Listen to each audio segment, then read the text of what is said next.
बिस्मिल्लाहिर्रहमानिर्रहीम। लम्से इक्सीर बाय वहीबा फ़ातिमा। किस नंबर 53। बुरआन ने आगे बढ़कर दरवाज़ा खोला था, मगर सामने इसी अपने बोरिया बिस्तरा समेत सामने खड़े देख शशदर रह गया था। एनारा जो बड़ी हिम्मत करके इसके कमरे तक चली आई थी, अब सामने इस दुश्मन जहाँ को पाकर घबराहट सी होने लगी थी, मगर फिर भी वो हिम्मत किए खड़ी रही। बुरआन ने खामोशी से सामने से हटकर इसे अंदर आने की जगह दी, तो बुरआन ने नोट किया इसने बेशक नाराज़गी से मुंह फेरा हुआ था, मगर वो बड़े इस्तकाक से आकर इसके बेड पर बराजमान हुई थी। फिरोजी शलवार कमीज में दुपट्टा ओढ़े चांदनी ही कहना था, मुझे सांस उखड़ गया। चांदनी से ठंडा वजूद लिए वो सादगी में भी बाकमाल थी। वेट अ मिनट, मेरी ना आंखें सर दर्द हो रहा है, इसलिए मैंने कहा चलो ब्राइटनेस लो कर देती हूँ, तो आप इसमें एडजस्ट कर लें प्लीज़। मैं भी बाकमाल थी। कैसी हो, तबीयत ठीक है? बुरआन ने कोट उतारते सवाल पूछा था। आपको क्या, मैं ठीक रहूं या ना रहूं? आपने कौन सा सारा दिन पूछा? वो चमक कर बोली तो बुरआन गहरा मुस्कुराते अपने सामान समेत यहाँ इस कमरे में खैरियत? बुरआन ने लहजे को संजीदा ही रखा था। जी हाँ, मेरे कमरे में रंग और रोगन का काम चल रहा है, तो सोचा 2-3 दिन इधर रह लूँ। वो जल कर बोली। बुरआन ने कहकर बड़ी मुश्किल से जब्त किया था, मैं नहीं चाहता कि तुम इस रूम में रहो। क्यों? फरहा आपी ने कहा है कि शादी के बाद बीवी वहीं रहती है जहाँ इसका शोहर रहता है। अनारा ने क्यूट से मुंह बनाती से समझाया, जैसे जाने वो कितना नासमझ है। लेकिन अभी हमारी शादी पूरी नहीं हुई, मतलब अभी मैंने रुखसती नहीं ली। बुरआन ने कोट सोफे पर उछालते कफलिंग खोल कर बाजू कोहनियों तक फोल्ड करते मसरूफ से अंदाज में कहा। क्यों? एनारा की आंखें हैरत से फैल गईं। तब बुरआन दिलशेर इसके रूबरू आया था। ज़रा सा झुक कर बेड पर अपने हाथ इसके दाएं बाएं रख कर इसकी आंखों में झांका था। तुम्हें खुद पर और अपनी इस नन्ही मुन्नी सी जान पर तरस नहीं आता? Pink rabbit. बुरआन का सरसराता सा लहजा इन दो दिनों के दरमियान एनारा पहली मर्तबा इसकी आंखों की शिद्दत बड़ी तपश और इसके लहजे की जुनून खेज लपक से बहुत बुरी तरह घबराई थी। एक सेकंड, यही दिनों ही लिखा हुआ है, मुझे एक जगह थोड़ा सा हुआ था तो मैंने कहा चलो मैं देख लूँ क्या मतलब। एनारा का लहजा पहली मर्तबा लड़खड़ाया था। वो ज़्यादा देर तक इसकी आंखों में देख नहीं पाई थी। मतलब बुरआन दिलशेर का सामना करने की, मेरे मुकाबले आने की हिम्मत है? अब की बार भी बुरआन ने इसके लहजे में इससे इस्तसार किया था, इसी लहजे में, ठीक है। इसकी सांस की तपश एनारा को अपने कान पर महसूस हुई थी। एनारा का चेहरा तेज़ी से सुर्ख हुआ था। और मैं आपसे कौन सी आलमी जंग लड़ने वाली हूँ जो आपके मुकाबले आऊँगी? वो इसकी बेसरोपा बातों से झुंझलाई थी। बुरआन दिलशेर ने एक गहरी सांस भरी। वो इसके सामने से हटकर इसके करीब बेड पर बैठ गया। खाना खा लिया है आपने? एनारा को अचानक याद आया था। जावियार के साथ खा लिया था। वो कहता अपने फ़ोन की बीप पर मेल चेक करने लगा। मुझे नींद आ रही है, मैं सोने लगी हूँ। एनारा ने एक छोटी सी जमाई ली और बेड पर लेटने के लिए इसके पहलू में से उठने ही वाली थी, जब इसकी कलाई बुरआन दिलशेर के हाथ की आखिरी गिरफ्त में फंसी थी। बुरआन ने इसे अपनी जानिब खींचा तो वो किसी कटी डाल की तरह इसकी कुशादा सीने से आन टकराई थी। बुरआन, वो बुखलाई थी। अपने रूम में जाओ एनारा, बुरआन ने इसकी आंखों में देखते संजीदगी से कहा। तो सेकंड्स में एनारा की आंखें डुबडुबा गई थीं। लेकिन मैं इस रूम में रहना चाहती हूँ। एनारा ने कॉलर से इसकी शर्ट दबोची। ये मान भी तो इसी ने इसको बख्शा था कि वो इसका गिरबान पकड़कर भी इससे अपनी मन चाही बात मनवा सकती है। लेकिन मैं इस रूम में नहीं रहना चाहता। ये कमरा, ये बिस्तर बहुत गलीज और गंदा है, तुम्हारे रहने के लायक नहीं। बुरहान ने इसकी कमर के गिर्द नरमी से बाजू हमायल करते बड़ी संजीदगी से इसे देखा था। एनारा ने नासमझी से इसे देखा। लेकिन ये तो बिल्कुल साफ है, मैंने खुद सुबह इसकी सफाई करवाई थी, इसने मासूमियत से कहा। बुरहान को इस पर टूटकर प्यार आया, मगर वो ये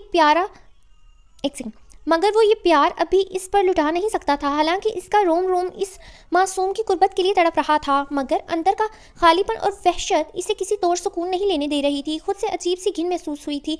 ये इस घर का मास्टर बेडरूम है, मगर फिर भी मुझे पसंद नहीं है। इसीलिए मैं इसे स्टडी रूम बनवाकर किसी और रूम को हमारे लिए सेट करवाऊँगा। तब तक तुम अपने रूम में रहो। बुरआन ने कहते इसके माथे पर नरमी से मोहब्बत की मोहर सब की थी, तो इसकी शिद्दत भरी लम्स पर एनारा की सांस इसके सीने में उथल पथल मचाने लगी थी। समझ आई पिंक रैबिट? बुरआन ने कहते इसे मजीद सीने में भेजा। जी आ गई, लेकिन वो कहते हुए झिझक गई। बुरआन, जो इसकी बात समझ जाने पर पुरसुकून हुआ था, फिर से इसके लेकिन पर इसे घूरी से नवाजा। लेकिन क्या? अगर आपको ये रूम नहीं पसंद तो आप इधर मेरे रूम में आ जाए ना। एनारा झिझकते हुए कहती, हिफ्ज़ मा तकद्दुम के तौर पर इसके हसार से निकली थी। Not a bad idea. बुरआन ने अब की बात, इसकी बात का इधर आना चाहिए था को, लेकिन इधर लिखा हुआ है का, इसकी बात को मान बख्शा था। चलो। वो खड़ा हुआ। एनारा के चेहरे पर खुशी व सुकून की एक ख़ास चमक सी धर आई, जिसे बुरआन ने बखूबी नोट किया और मुस्कुराया। एनारा ने वापस अपनी चीज़ें उठाईं और इसके हमरा इसके कमरे से निकलकर अपने कमरे में आई। सामान टेबल पर रखकर बेड पर नींद दराज हुई क्योंकि बहुत नींद आ रही थी। तो बुरहान भी बेड ग्राउंड से टेक लगाते इसके पास नींदराज हो गया। चलो सो जाओ, बुरहान ने बोझल लहजे में कहते इसके बालों में हाथ फेरा। वो जल्द ही गहरी नींद सो गई। अपनी कांपती उंगलियों के पोरों व नरमी अपने कामती उंगलियों के पोरे वो नरमी से जरमिश के जख्मों पर फेरने लगा। इसे क्या इल्म था, जिसे देखने की तमन्ना होगी वो जख्मों से चूर होगी। बहुत बेइख्तियार होकर झुकते इसने लफ्ज़ जरमिश के जख्मों पर रखे तो वो बेहोशी के आलम में भी कसमसाई। जैसे इसके इस पुरहद्दत अमल से इसके जख्मों को तपश पहुंची, इसे तकलीफ़ हुई हो। अगले ही लम्हे ज़ावियार खड़ा हुआ और अलमारी के नीचे वाले हिस्से से फर्स्ट एड बॉक्स निकाला। अंदर से ऑइंटमेंट निकाल कर इसके पास वापस आया और इसके ज़ख्मों पर मरहम लगाई। अगर इन ज़ख्मों को देने के पीछे तुम हुई जरीमा तो मैं तुम्हारी ज़िंदगी इस तरह बर्बाद करूँगा कि तुम खुद के पैदा होने पर अफसोस करोगी। जबड़ी बेंची वो बहुत एहतियात से उंगली की पोर पर मरहम लगाकर ज़ख्म पर फेर रहा था। जब ज़ख्मों पर मरहम लग गया तो हर ज़ख्म पर रुई लगा दी। जरमिश के निकाले के कपड़े वापस अलमारी में रखकर अपनी वार्डरोब खोली और अंदर से एक नरम ढीली ढाली टी शर्ट निकाली और वापस जरमिश को सीधा लिटाते टी शर्ट जरमिश को पहना दिया। बेहोशी में होने के बावजूद जरमिश के चेहरे पर घबराहट थी। अब जिस्म जो पहले ठंडे से नीला पड़ रहा था, ठंड से नीला पड़ रहा था, वो नॉर्मल हो चुका था। अपनी ही टी शर्ट ट्राउज़र को जरमिश के वजूद पर देखता वो कुछ पल महबूस रह गया था। कितना जच रहा था ज़ाविया का लिबास इस पर। वो कोई मासूम सी गुड़िया मालूम हो रही थी। ज़ाविया खानज़ादा ने दिल से इकरार किया था कि इसने कभी किसी को इस कदर हसीन नहीं पाया था। अगर कोई इससे हसीन था भी तो इसकी नज़रों को नहीं लगा था। You will also pay for this ज़र डार्लिंग। मुझे ये क्यूट नेम्स अच्छे लगते हैं, आई लाइक इट। और स्पेशली ज़ाविया के मुंह से निकले हुए हर लफ्ज़ मुझे अच्छे लगते हैं। ज़ाविया के नहीं, वहीबा फातिमा के कलम से लिखा हुआ हर लफ्ज़ मुझे अच्छा लगता है। ठीक है, मेरी इमानत में तुमने बहुत बुरी तरह ख़यानत की है। इसका हिसाब बेबाक करूँगा तो तुम पछताओगी। एक बार तुम्हारे ज़ख्म ठीक हो जाएं फिर ज़ाविया खानज़ादा तुम्हें इस ख़यानत की सज़ा देगा। और इस बार ना तुम्हारे आंसू, ना सिसकियाँ, ना ही झिड़कियाँ, कुछ भी काम नहीं आएगा। जरमिश के नम बालों को तकिए पर फैलाती वो जरमिश के माथे से अपना माथा ठिका गया कि जरमिश की ठंडी सांस इसकी गर्म सांस से टकराने लगी। नज़रों का ज़ाविया बदला तो नज़र इसके हल्की गुलाबी और हल्की नीले गाल पर पड़ी तो दिल में गुदगुदी सी होने लगी। जब वो दूर थी तब वो खुद पर बमुश्किल जब्त करता था, फिर अब तो वो करीब थी, इसके बेहद नज़दीक कि इसकी सांसों की महक इसे टूटकर बहकाने लगी थी। मुंह खोलते ज़ाविया ने इसकी उभरे गाल को नरमी से दांतों में दबाया था। फिर कुछ लम्हे बाद आज़ादी बख्शते अपनी नाक और मूंछें इसकी गाल और गर्दन पर रब करने लगा। समझ नहीं आ रहा स्पाइसी हो या स्वीट। जरमिश के लबों पर अपना अंगूठा फेरते वो खोए खोए लहजे में कहने लगा। होंठों पर जिंदगी से भरपूर चमकदार मुस्कुराहट थी। आज मैं स्पेशल कह सकती हूँ। जिनको भी बुरहान पे, एहान पे, जैन पे क्रश है ना, ये वाला एपिसोड देखने के बाद वो ज़रूर कहेंगे कि यार अब तो ज़ाविया हमारा क्रश है और ज़रा पर्सनल वाला क्रश है। बिकॉज मुझे यारम काज़मी अच्छा लगता है, उस पर मेरा क्रश कह लो है कि नहीं। सलार भी अच्छा लगता है, मुझे सारे नॉवेल्स के हीरो अच्छे लगते हैं। मुझे वजदान भी अच्छा लगता है, स्पेशली जब वो मलिहा के मरने के बाद टूट बिखर के आया था, मुझे बहुत तरस आया था, रोना भी बहुत आया था। जब उसको पत्थर लगे तब भी बहुत रोना आया था। और उसके बाद मुझे दिया ज़हरा का नावल है, तो अभी मुझे उसका नाम नहीं आ रहा, उसमें भी एक हीरो है, उसका नाम क्या था नाम नहीं आ रहा मुझे। दिया ज़हरा का नावल बहुत पसंद आया था वो वाला। मुझे हीरो का नाम भी नहीं आ रहा, हीरोइन का भी नहीं आ रहा, बस उसका एक डायलॉग बहुत अच्छी तरह मेरे जहन पे नक्श हो गया। वो हीरो मुझे बहुत पसंद था और एंड पे जब वो मर जाता है ना, मुझे बहुत रोना आया था। लिटरली मैं किसी नावल में इतना नहीं रोई जितना मैं उस पर रोई थी।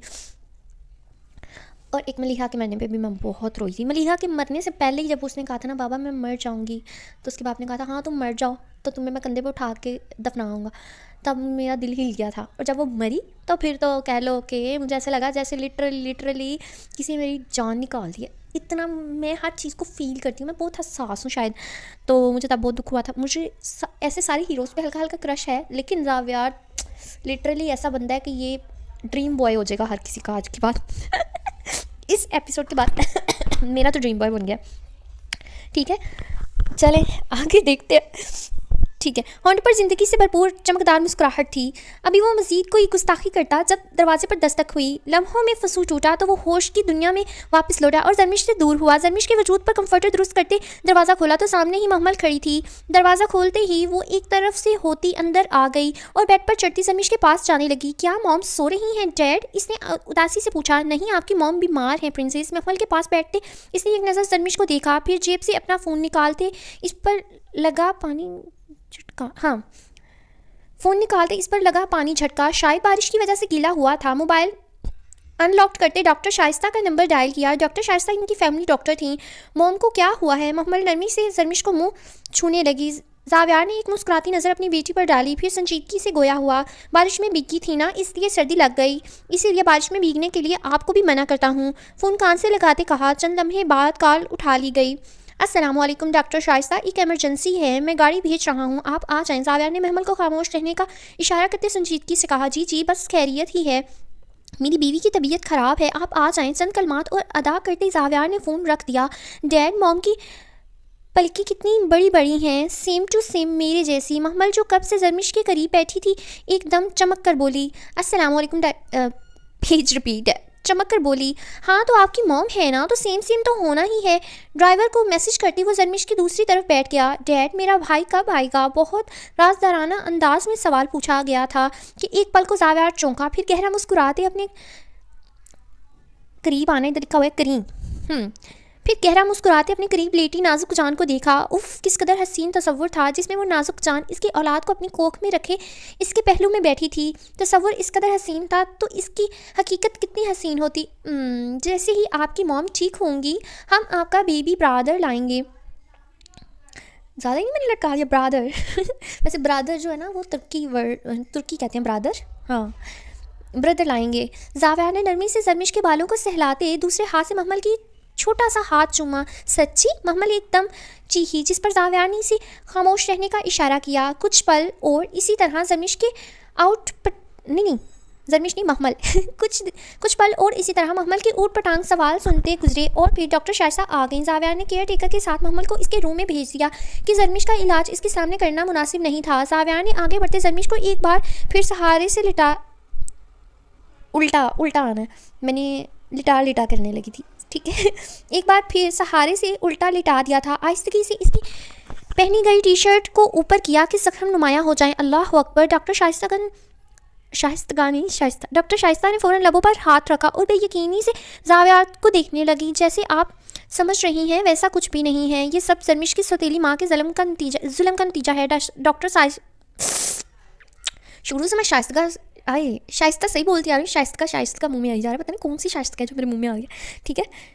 जालिम माँ के जुल्म का नतीजा है, डॉक्टर शाइस्ता की नज़र का मफहूम समझते इसने सपाट लहजे में कहा। पर ये जख्म तो ताज़ा हैं, इन्हें जैसे जावियार की बात पर यकीन नहीं आया था। ताज़ा है नहीं, ताज़ा किए जाते हैं रोज़। ये मेंटली तौर पर भी स्टेबल नहीं है। डॉक्टर मैं जल्द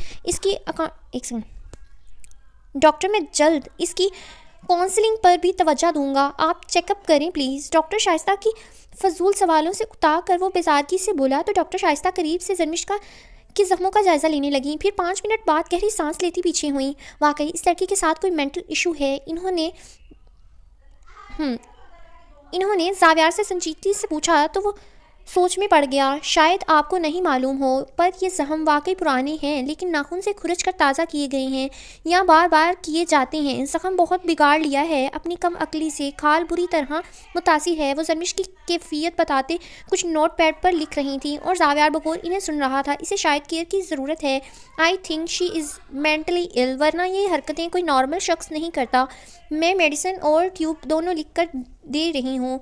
हर 4 घंटे के वक्फे से लाजिम इस्तेमाल करना है, वरना ज़ख्म मज़ीद बढ़ सकता है। जावियार ने महज सर हिलाने पर इत्तफाक किया था। फिर डॉक्टर मज़ीद हदायत करने के बाद कमरे से निकल गई। कमरे का दरवाज़ा लॉक करते हीटर ऑफ किया कि कमरे की गर्माइश जरमिश के ज़ख्मों पर जलन का बायस बनती। वो खुद भी इतनी ही भाग दौड़ में थक चुका था। जब भी ढह जाने किसी अंदाज में बेड पर जरमिश के बराबर लेट गया। वो मर्द था पर ये नहीं था पर यह नहीं था कि इसकी ज़िंदगी आसान थी। वो गर्दन मोड़ कर जरमिश को देखने लगा। काश इसे बता सकता कि इसने भी बहुत अजियत झेली थी, पर यूं खुद को नुकसान नहीं पहुंचाया था। जब इसकी पहली बीवी इसे चीट करके गई थी, तब हर बार बाहर कदम रखते वो जिल्लत से गुजरता था। अगर वो भी खुद को इसी तरह अजियत देता तो अब तक कब्र में होता। मैं तुम्हें बहुत ज़्यादा बहादुर समझता था जरमिश, पर तुम मेरी सोच से भी ज़्यादा पीछे नहायत बुज़दिल और कम उम्र अहमक लड़की निकली, जो अपने अच्छे बुरे से ही नावाकिफ़ है। तुमसे ज़्यादा अकल तो महमल में है, तुम तो इससे भी ज़्यादा बेवकूफ़ हो। इसने जरमिश को अपने बाजू पर मुंतकिल करते इसका चेहरा अपने सीने पर रखते नरमी से जरमिश के रेशम से बालों पर लब रखते अपनी आंखें मूंद लीं। आह, कितना सुकून था आज। अच्छा हुआ वो बॉडी बिल्डर चूहा यूनिवर्सिटी नहीं आया। नुमान अली के लिए खाना निकालती हुई इत्मीनान से सोचने लगी, इस बात से अनजान कि आजकल तमाम वक्त इसकी सोचों का महवर एहान दिलशेर रहने लगा था। सुबह जब एहान ने इसे पराठा लाने का कहा था तो इसे बहुत गुस्सा आया था, लेकिन फिर यूनिवर्सिटी जाते डर भी बहुत लगा था कि कहीं वो जिन इसके सर पर नाजिल ना हो जाए। ये पर सच शुक्र था वो यूनिवर्सिटी आया ही नहीं था।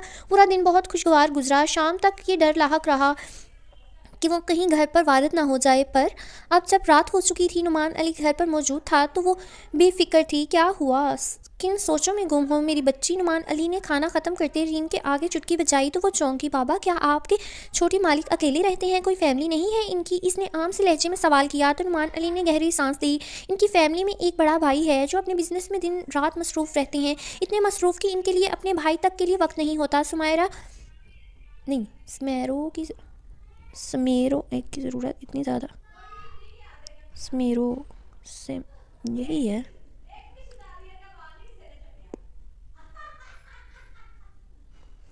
आई डोंट नो ये कौन सा वर्ड है। ठीक है, यहाँ है स्मायरो। स्मायरो की ज़रूरत इतनी ज़्यादा होती है कि अपने लिए वक्त ही नहीं निकाल पाते। बेशुमार माल बेशक एक फितना है। यार आई डोंट नो इधर क्या लिखा है, मैंने इधर स्मायरो ही लिखा हुआ है तो स्मायरो ही पढ़ा है ये।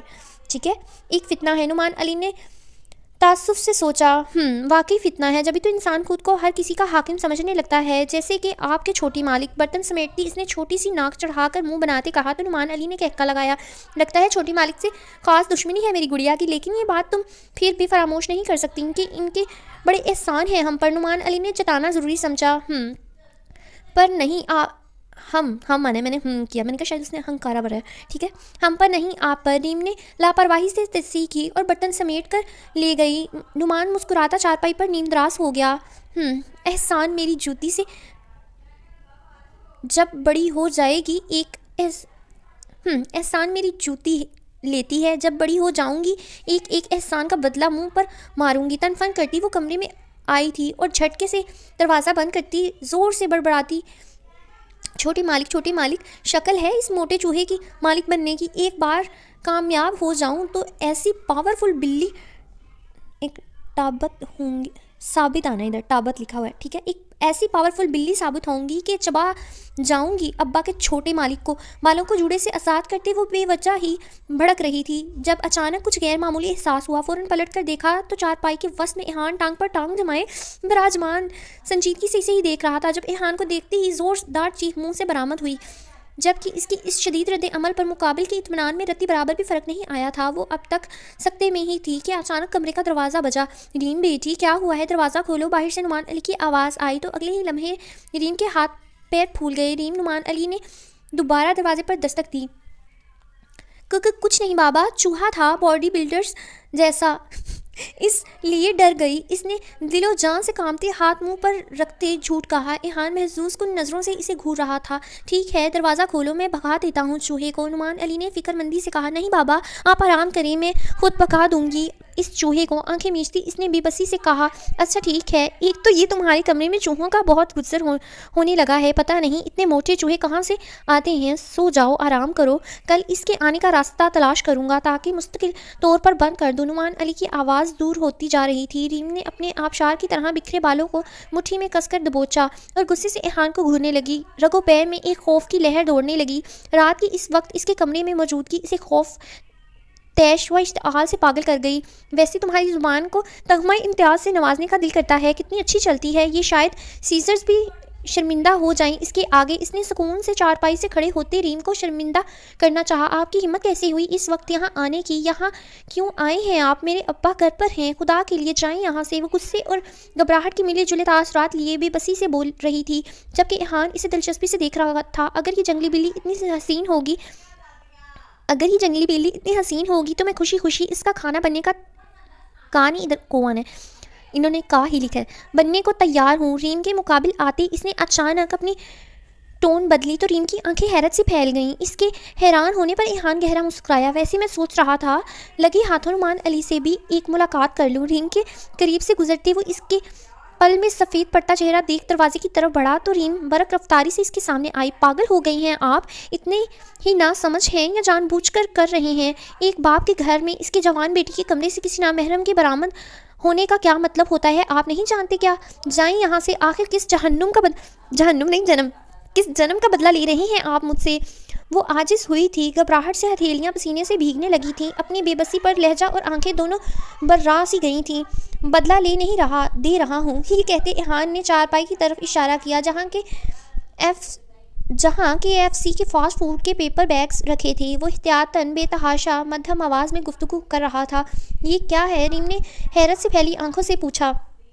तुमने मुझे पराठा खिलाया था मेरी पसंद और फरमाइश पर, तो ये इसका बदला मेरी तरफ से तुम्हारी पसंद का फास्ट फूड। इहान ने कंधे उचकाए तो रीम ने इसे कुन अखियों से देखा कि आखिर एलोवेरा जैसा अचानक एक सेकेंड अब पढ़ती हूँ। कुन आंखों से देखा कि आखिर एलोवेरा अचानक शहद कैसे बन रहा था।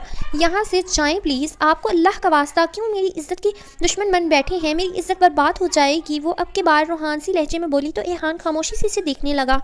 इहान दिलशीर इतना गैरतमंद है कि कभी अपनी इज़्ज़त बर्बाद नहीं करेगा। जा रहा हूँ मगर ये खा लेना, मैं ख़ास कर तुम्हारी पसंद का लाया हूँ तुम्हारे लिए। एक एक लफ्ज़ पर जोर देता। इस वक्त वो कोई और ही इहान दिलशेर लग रहा था। हाँ, ब्राउन आंखों में एक पुरस्रार सी चमक थी, बेहद पुरस्रार। रीम तो बस इसके अल्फाज पर साकत थी। वो बहुत आहिस्ती से दबे कदमों दरवाज़ा खोलकर बाहर निकल चुका था। रीम वहाँ पत्थर बनी खड़ी रह गई थी। तो क्या वो मगरूर शहजादा इसे अपनी इज्जत बोल कर गया था? वो मुर्दा कदमों से चारपाई की जानिब बढ़ी और पेपर बैग उठाया तो दिल जोर से धड़का। अंदर वाकई इसकी पसंद का फास्ट फूड था। फ्लेवर्स भी इसकी पसंद के थे। अचानक हाथों में लर्जिश हुई और इस पेपर बैग को किसी अछूत की तरह खुद से दूर कर दिया। इसके दिल की कैफियत कुछ अजीब सी हो रही थी। अचानक दिल सुस्त रवि से धड़कना शुरू हुआ था। अगर ये जंगली बिल्ली इतनी हसीन होगी तो मैं खुशी खुशी इसका खाना बनने को तैयार हूँ। इहान दिलशेर का जुमला कान में गूंजा तो कान की लो सुर्ख पड़ने लगी। अचानक वो भी धीमे कदम उठाती कमरे से बाहर निकली। चारपाई पर नुमान अली को सोते देख वो पूरे घर की तलाशी लेने लगी। वो गायब हो चुका था। गहरी सांस लेती वो वापस कमरे में आई और अपने चेहरे पर हाथ फेरा तो एहसास हुआ इसका चेहरा बुरी तरह दहक रहा था। ये शख्स बदतमीज होने के साथ साथ बहुत बड़ा पागल, जुनूनी और अहमक भी है। गुस्से से सोचती वो इसके खाने के बैग्स को घूरने लगी। लेकिन इसको आखिर कैसे मालूम हुआ कि मुझे ये सब पसंद है? वो उलझ गई मगर फिर एक नतीजे पर पहुंची। उफ बाबा, यकीनन इसके बाबा ने इसकी तारीफों प्लस शिकायत के पुल अपने छोटे मालिक के आगे बांधे होंगे कि इन्हें हर वक्त तो इससे शिकायत रहती थी कि वो हेल्दी खाना खाने के बावजूद जंक फूड खाती है। क्या करूँ इसका? क्या इसको खा लूँ? उंगली दांतों में दबाती वो कश्मकश में थी और मुसलसल इस खाने को देखे जा रही थी। नहीं, फेंक कर इज्जत की बेहुरमती तो नहीं कर सकती। इसने खुद को समझदारी से समझाया। अभी मुस्कुरा कर एक कदम ही आगे बढ़ाया था कि दिमाग ने फ़ौरन कहा, कल यूनिवर्सिटी में ये बैग वापस कर देना। वो मुंह बसोड़ कर पेपर बैग को घूरने लगी। नहीं, सुबह तक तो खाना ख़राब हो जाएगा। एक और हिज्जत पेश की थी लेकिन फिर मुंह बनाकर वो खाने का पैकेट टेबल पर रख गई। मैं नहीं खा रही। भूखी समझा है क्या मुझे जो इसका दिया हुआ खाऊंगी? नहुवत से सोचती वो चारपाई पर लेट गई, पर नींद तो जैसे इस पेपर बैग में कैद होकर रह गई थी। उफ अल्लाह, क्या करूं? खा लेती हूँ वरना ज़ाया हो जाएगा और गुनाह मिलेगा। वैसे भी इसे कौन बताएगा कि मैंने खा लिया था? वो जैसे फैसले पर पहुंची थी फिर चोर नज़र से पूरे कमरे को जांचा कि कहीं वो बॉडी बिल्डर शुहा कहीं से अचानक रफ्तार ना हो जाए। फिर फ़ौरन पैकेट उठाकर चारपाई पर बैठ गई और अंदर से सारी चीज़ें निकालने लगी, जिसमें एक चीज़ बर्गर, स्पाइसी फ्राइड और कोरियन हनी बुफेलो विंग्स के साथ मुख्तलिफ डिप्स थीं। वो 2 लोगों का खाना था जिसे रीम अगले गुजरने वाले 40 मिनट में तमाम कर चुकी थी। सुबह आंख खुली तो वो एक ज़ोरदार जमाई लेते बेड पर औंधे मुंह लेट गई। यूं कि सारा कंफर्टर इसके वजूद पर लिपट गया, लेकिन सुस्ती इस कदर थी कि थोड़ा और जिस्म अकड़ाया तो इस पर बेड ने इस पर बेड ने जगह ना दी और एलिफ कंफर्टर समेत बेड से नीचे गिर गई। आह! छोटी सी चीख के साथ कराहते इसकी आंखें मुकम्मल वहाँ हुई तो कमरे में एक जानदार कहकहा गूंजा। अचानक किसी ने मुंह से कंफर्टर खिसकाया। वो अर्जिक था। एलिफ गुस्से से चिढ़ती इस कंफर्टर को खुद से परे करती खड़ी हुई और अपने बिखरे बाल समेटे। ये सज़ा है इस तशद्दुद की जो 3 में तुमने मुझ पर किया है। कुछ कभी टांग मारकर कभी कहानी, ये लिखा है कभी कहानी, आवाज़ टांग मारकर कभी कहानी। अर्जिक हंसते हुए वापस ड्रेसिंग मिरर के सामने गया। एलिफ ने खूंखार नज़रों से एलिफ की पुश्त को घूरा। ये सज़ा मिली है तुम्हें, नाफरमान बीवी, रात शोहर को लाते मारने की। उफ, बिल्कुल बच्चों की तरह सोती हो तुम। मैं सोच रहा था अगली बार से तुम्हारे हाथ पाँव बांध दूंगा। अपनी टाई दुरुस्त करते इसने मिरर में एलिफ के फूलते चेहरे को मोहब्बत और शरारत से देखा। और मैं तुम्हारा गला बांध दूंगी, वो भी इसके अंदाज में बोली तो अर्जिक ने एक बार फिर कहका लगाया। पहले हाथ खोलने में कामयाब हो जाना, फिर देखेंगे। चूहिया, एक आखिरी नज़र अपनी तैयारी पर डालती वो मजाकन बोला तो एलिफ इसके मुकाबले आई। तुम चूहिया, तुम्हारा खानदान चूहिया, गुस्से से कहती वो अर्जिक को बहुत क्यूट लगी। एक नज़र भर कर एलिफ को देखते नफ़ी में सर हिलाते। अब वो कोट पहन रहा था। तो तुम सुबह कहाँ जा रहे हो? सुबह आना इधर, ठीक है। एलिफ ने मशकूक नज़रों से इसके चेहरे पर मरकूज़ की कि अर्जिक को तीखा सा मुस्कुराया। एक सेकेंड। एलिफ ने मशकूक नज़रें इसके चेहरे पर मरकूज़ की तो अर्जिक तीखा सा मुस्कुराया। ये कोई ना खालिस बीवी वाली बात, पर डोंट वरी, पहले मैं अपनी पहली बीवी को सुधार लूँ, फिर दूसरी पर फोकस करूँगा। दिल जलाने वाला जुमला दांतों की नुमाइश करते कहा। एलिफ ने बगौर इसे देखा। वो इतना भी नहीं मुस्कुराता था। आज वो बात पे बात मुस्कुरा रहा था और इसे तंग भी कर रहा था। वो शायद बहुत खुश था। एलिफ यकटुक इसे देख रही थी। जब अर्जिक के चेहरे के सामने चुटकी बजाने पर होश में लौटी। बहुत खूबसूरत लग रहा हूँ, अर्जिक ने एक दिलकश मुस्कुराहट लिए खूबसूरती से पूछा। नहीं, आज तुम बहुत खुश हो। एलिफ ने कुछ कदम अर्जिक से दूरी कायम करते इसके पीछे लिए और संजीदगी से पूछा, पर अर्जिक बहुत आहिस्ती से वो फासला समेट गया। हाँ हूँ बहुत खुश। रात जिसके हसार में इसकी मनपसंद बीवी हो, इधर औरत लिखा है, मैंने बीवी बोला, ठीक है, औरत हो, वो भी बहुत खूबसूरत अंदाज में मुकम्मल इसकी मलकियत, तो इस मर्द की सुबह शायद इतनी ही खुशगवार होती होगी। अर्जिक ने नरमी से हाथ की पुष्ट से एलिफ के गाल से हिलाते कहा तो एलिफ मुकम्मल सुर्ख होने लगी। शर्म व हया इस कदर हावी हुई कि वो अर्जिक का हाथ नहीं झटक सकी, महज अपना सर झुका गई। सामने वाले को ये अदा भी दिलो जान से भाई थी। कहाँ जा रहे हो? वो बात का रुख मोड़ गई। ऑफिस जा रहा हूँ, ज़रूरी मीटिंग है, बहुत कुछ स्पॉइल हो रहा है, गड़बड़ चल रही है कुछ अकाउंट्स में। आपके वो फिक्रमंदी से बोला तो अनजाने में एलिफ भी मुतफिक्र हुई। और मैं चाहता हूँ एलिफ के जब मैं बाहर की टेंशन से फ्री होकर घर लौटूँ तो सब कुछ कल रात की तरह हसीन और पुरसुकून हो। मैं वादा करता हूँ किसी भी चीज़ की फ्रस्ट्रेशन तुम पर नहीं निकालूंगा। हम बहुत अच्छी ज़िंदगी गुजारेंगे अगर तुम साथ दो तो। तुम वहाँ खुशी रह गई हो मेरी ज़िंदगी की। ये घर तुम्हारा है, बाहर निकलो, घर देखो, जो मर्ज़ी आए करो। अगर घर में कुछ चेंजिंग चाहती हो तो वो भी कर सकती हो। खुद को अपने घर में इन्वॉल्व करो, मुझ में पूरी तरह इन्वॉल्व हो जाओ। एलिफ के माथे पर झुकते वो एलिफ का गाल थपथपाते बाहर निकल गया था, जबकि एलिफ साकत खड़ी अब इस दरवाजे को देख रही थी जहाँ से वो निकल कर गया था। कितनी खूबसूरती से वो कहकर गया था कि अपने घर में इन्वॉल्व हो जाओ। एलिफ के लब बेख्तियार मुस्कुराए। वो एक बार फिर एक जंग का शिकार थी कि क्या करे। अर्जी का रवैया, इसकी मोहब्बत इसका साथ कबूल करने पर उकसा रहा था। पर बुरहान दिल शेर के लिए इसकी बेपनाह नफरत देखकर अर्जी को कबूल करना एक मुश्किल तरीन अमल था। फ्रेश होकर वो बेदिली से कमरे को देखने लगी। कमरा अचानक खाली खाली लगने लगा। निचला लब दबाकर वो आंखें सबसे बंद कर गई। वो अपने हिस्से की मोहब्बत तो कर चुकी थी और अच्छी तरह जानती थी जितना भी नफरत का प्रचार कर ले, लेकिन इस शख्स से नफरत नहीं कर सकती। हाँ, जब वो करीब आया था और ज़बरदस्ती इसको हासिल कर रहा था तब वो समझी थी कि वो नफरत कर लेगी, या शायद इससे नफरत कर चुकी है, क्योंकि समझी थी कि वो इसके वजूद को हासिल करने के बाद धुतकार देगा। पर फिर सब कुछ इसकी सोच के बरअक्स हुआ। वो तो अब किसी कांच की गुड़िया की तरह ट्रीट कर रहा था। अंदर कुछ वर्ड्स एक्स्ट्रा थे, फिर मैंने इसको रिमूव करके तो लाइन बनाई है, ठीक है। ट्रीट कर रहा था, बहुत हसास और नाजुक महसूस होने लगा था अपना आप। वो इसे हासिल कर चुका था तो चाहता तो धुतकार चुका होता, पर कल रात किस तरह इसकी नफरत के जवाब में नरमी, एहतराम और मोहब्बत का इजहार किया था। एलिफ ने ज़ुबानी कुछ नहीं कहा था, पर वो दिल ही दिल में दुआ कर रही थी कि वो वक्त ठहर जाए, वो यूं ही नफरत का इजहार करती रहे और वो मोहब्बत से इसे मोतबर करता रहे। उफ तुम बहुत अच्छे हो। वो चेहरा हाथों में छुपाते अपने माथे पर इसका लम्स महसूस करने लगी। तो तुम पर जल्दी सच्चाई भी खुल जाएगी कि क्यों बुरहान भाई ने तुम्हारे डैड को मारा। जब तुम्हें पता चलेगा सच, वो यकीन से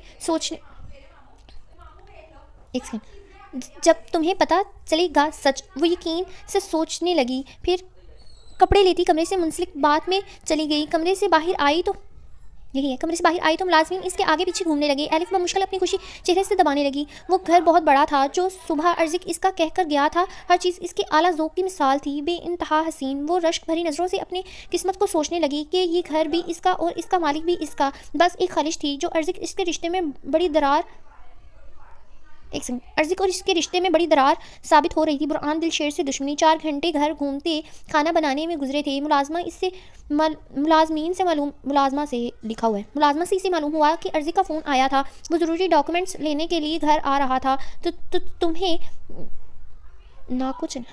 तुम्हें नाको चने ना चबवा दिए तो मेरा नाम भी एलिफ नहीं। कमरे में आकर वो जल्दी से अपना बाल संवारने लगी। हल्की आकशी रंग का लॉन्ग फ्लोरल फ्रॉक ज़ेबतन किए वो दुपट्टे को सीने पर फैला गई थी। स्कार्फ लेने का तकल्लुफ़ इसने नहीं किया था, यूं भी वो इसका महरम था। बड़ी बड़ी आंखों में काजल की बारीक लकीर खींचती, होंठों पर हल्की सी सुर्ख लिपस्टिक लगाई।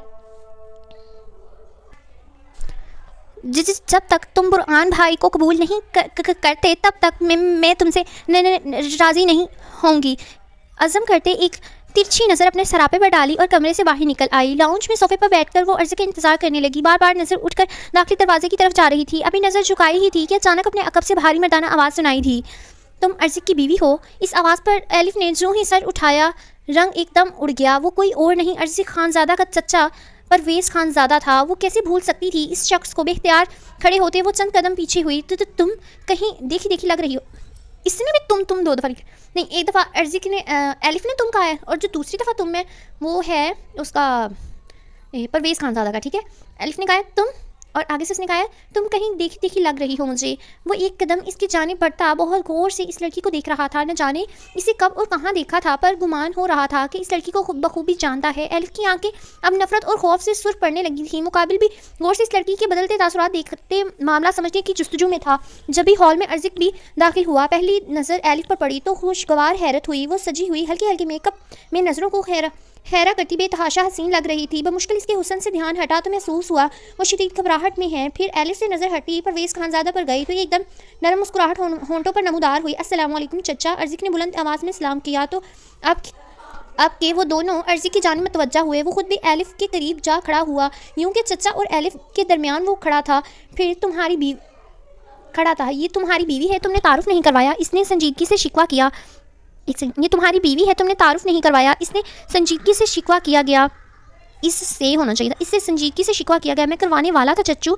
ये मेरी बीवी है एलिफ, और एलिफ ये मेरे जान से अजीज़ चचा। अर्जिक ने मुस्कुराते हुए कहा तो दोनों तरफ कैफियत बदली थी। एलिफ दिल शेर बेख्तियार परवेज़ की आंखें चमकी थीं। वो जो इतनी देर से सोच रहा था कि इस शौला जवाला को कहीं देखा है या याद आ गया था कि सामने खड़ी इसकी भतीजे की बीवी कौन है। आंखों की बेबाक लपक और मुस्कुराते लब से वो एलिफ को देखने लगा, और इस वक्त इस दरिंदा सिफ्त की आंखों की लपक सिर्फ एलिफ ही समझ सकती थी। जबकि अर्जिक का अपने चाचा को जान से अजीज़ कहना इसके दिल पर एक वबाल मचा गया था। इसका शोहर इसके मुजरिम को अजीज़ जान कह रहा था। बहुत खूबसूरत है तुम्हारी बीवी, और नाम भी बहुत खूबसूरत है एलिफ। अपने चाचा के मुँह से तारीफ सुनते इसने एलिफ को देखा। एक सेकंड, एलिफ को देखते शरारतन एक आंख दबाई। खूबसूरत तो वाकई है, मैं दिलो जान से तस्लीम करता हूँ, अर्जिक ने सर को खम करते कहा तो परवेज़ खानज़ादा ने आगे बढ़ते बहुत अचानक एलिफ को देखते एक आंख दबाई। इनका इशारा एलिफ के तन बदन में शरारे भड़का गया। हाथ आगे बढ़ाते वो एलिफ के सर पर रखने लगे, लेकिन इससे पहले इनका हाथ एलिफ के सर पर छूता वो बुरी तरह इनका हाथ दूर झटक चुकी थी कि पल भर को वो खुद भी शशदर रह गए थे। इसने हरगिज़ तवक्का नहीं की थी कि ये लड़की यूँ कुछ भी अर्जिक के सामने जाहिर कर सकती है।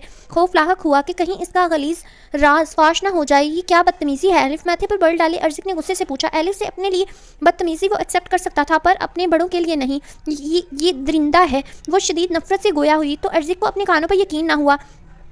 वो इसके चचा से इस कदर बदतमीज़ी कर रही थी। इसने हैरत से फटी आंखों से इसकी जानिब देखा। बदतमीज़ी बंद करो एलिफ, माफ़ी मांगो। एलिफ को वहाँ से भागता देख अर्जिक ने इसका बाजू तो दबोचकर इसे रोका और दांत पीसते कहा, नहीं मांगूगी, क्योंकि ये इंसान नहीं, इंसान के रूप में छुपा भेड़िया है। अभी वो जुमला मुकम्मल करती इससे पहले अर्जिक बुरी तरह धड़ाड़ा। बकवास बंद करो एलिफ, एक लफ्ज़ भी अपनी ज़ुबान से और अदा किया तो तुम्हारी ज़ुबान बुद्धि से खींच लूँगा। गम व गुस्से से इसकी सांस फूलने लगी थी और एलिफ के बाजू पर भी पकड़ मजबूत हुई थी। एलिफ गुस्से से अब अर्जिक को घूरने लगी थी कि वो अंधा था। अपने चचा की नज़रों से टपकती हवस और गलाजत इसे नज़र नहीं आ रही थी। छोड़ो अर्जिक, इसका हाथ छोड़ो, बच्ची है, भतीजे बदतमीज़ है थोड़ी, पर बाद में समझा लेना प्यार से। अर्जिक के बाजू पर हाथ रखते इन्होंने एलिफ का बाजू अर्जिक के हाथ से निकाला, यूं कि इसका हाथ एलिफ के बाजू को टच हुआ। एक सेकंड, टच हुआ। आगे लिखा हुआ है गध। वो कमरे में भागती इन्हें बोलने से पीछे नहीं रही थी। गध मीन्स मुझे लगता है गोबर को कहते हैं, हाँ, या गंध का है कुछ इस तरह, ठीक है। इससे पहले अर्जिक इसे पकड़ता या कोई और रद्द अमल देता, चाचा ने इसे थाम लिया था। इसके दिमाग की नसें उभरने लगी थीं। दिल कर रहा था एलिफ का वो हशर करे कि वो सारी उम्र याद रखे। इसलिए तो इस लड़की को सर पर नहीं बिठाया था कि वो इसके बड़ों को भी इज्जत करे। इसके चचा वक्ती तौर पर कुछ देर के लिए इसे अपने साथ बाहर लेकर गए थे और बहुत मुलामत से अर्जिक का गुस्सा ठंडा करने की कोशिश कर रहे थे। मुलायमत ये लिखा हुआ है। पर इसका गुस्सा ये सोचकर मज़ीद बढ़ रहा था कि इसके चचा किस कदर नरम और खुश दिल के मालिक थे, और वो लड़की, हाँ, एलिफ के इखलाक और बदकलामी से इसका शदीद दिल तंग हुआ था। जारी है।